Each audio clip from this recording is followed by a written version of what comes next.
nedir? 5S, aradığın şeyi 5 saniyede, aradığın doğru yerde, doğru şekilde bulabilmektir. Daha sağlıklı, daha güvenli bir çalışma ortamı için haydi şimdi 5S.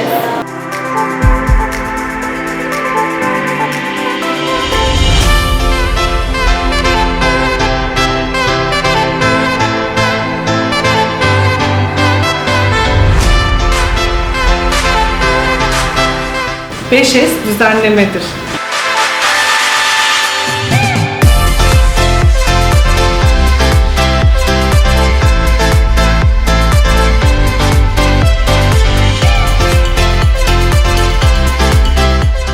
Beş S sınıflandırmadır.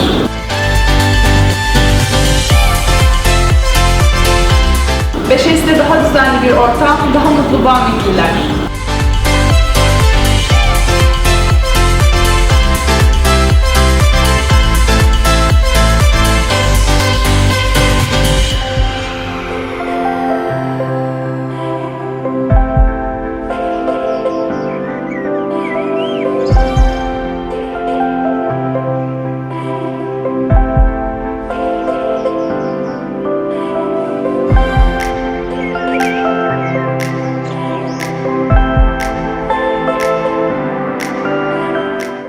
Programı çalışanlarımıza daha temiz, daha düzenli ve böylelikle çok daha güvenli bir ortam sağlayacaktır.